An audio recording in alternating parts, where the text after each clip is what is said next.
আসলে এখন কিন্তু এখন যে অবস্থায় আছে এই ড্যাবের নতুন নীতিমালার কারণে ওনারা নতুন কোন প্রজেক্টে হাত দিতে পারতেছে না।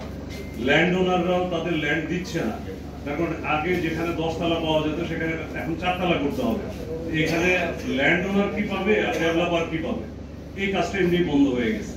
এই কাজটা বন্ধ হয়ে গেলে আমার রড তো কিনে ওনারা, উনি কিনবে, ঠিকাদার কিনবে, সরকারি ডেভেলপমেন্ট ওয়ার্কে হবে, ব্যবহার হবে। আমার রডের সাথে সিমেন্ট ব্যবহার হবে, সিমেন্টের সাথে ইটা, বালু, পাথর, রাজমিস্ত্রি, যোগালি, ইঞ্জিনিয়ার, তার কাটা, নাট বলতে সব, কাঠ বলেন, সব এটার সাথে ইনভলভ আছে। তো প্রাথমিক কাজটা কিন্তু ল্যান্ড ওনারের কাছ থেকে ল্যান্ডই নিতে পারতেছে না নতুন নীতিমালার কারণে। এইটা একটা বিষয় গেল। তারপরে আমরা এই যে ওনাদের যে প্রতিষ্ঠানগুলি আছে ওনাদের কিন্তু একটা সেট আপ আছে। এই কাজটা যদি দীর্ঘদিন বন্ধ থাকে হঠাৎ করে তো কালকে উনি ওই লেবার পাবে না।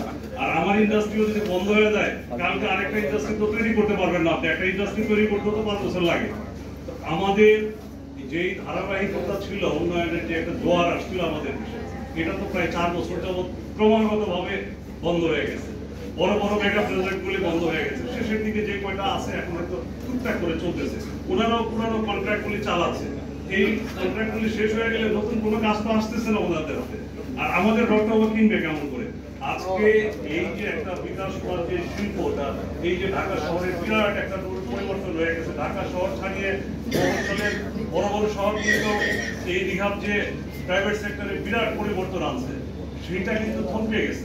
এই থমকে যাওয়াটাকে সংস্কার করার জন্যই আজকে ওনারা থমকে গেলে তো সাথে সাথে আপনি ফ্ল্যাট কিনবেন, আমি ফ্ল্যাট কিনবো কার কাছ থেকে?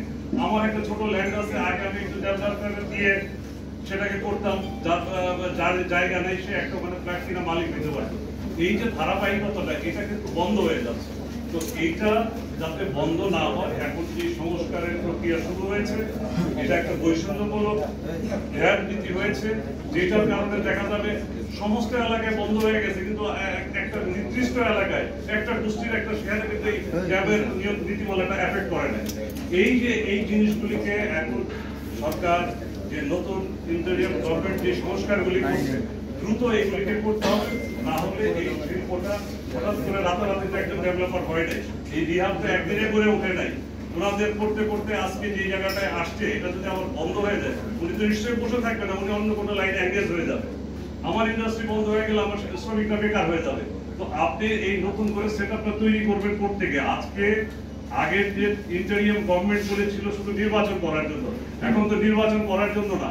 এই লাখো হাজার হাজার শ্রমিক জনতা, ছাত্র মিলে তাজা রক্ত দিয়ে এই দেশটাকে যে পরিবর্তনের আকাঙ্ক্ষা নিয়ে এই রাষ্ট্রটা নতুন করে বিনির্মাণের স্বপ্ন নিয়ে যে সরকারটা এসছে, তাদের দায়িত্ব এইগুলিকে দ্রুত সমাধান করে আমাদের অর্থনৈতিক চাকাটাকে সচল করা।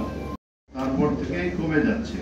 যে ভবনগুলো আপনারা দেখছেন যে কিছু চলমান আছে, সেগুলো পুরনো আইনের অনুমোদন না, কিন্তু পরবর্তীতে কিন্তু আর কোনো অনুমোদন সেইভাবে মানুষ নিচ্ছে না। কারণ যে বিল্ডিংটা বানাবে, যে প্লটের মালিক হোক এবং ডেভেলপারকে তো দেয় প্লটের মালিক, তারা জয়েন্ট ভেঞ্চারে করে।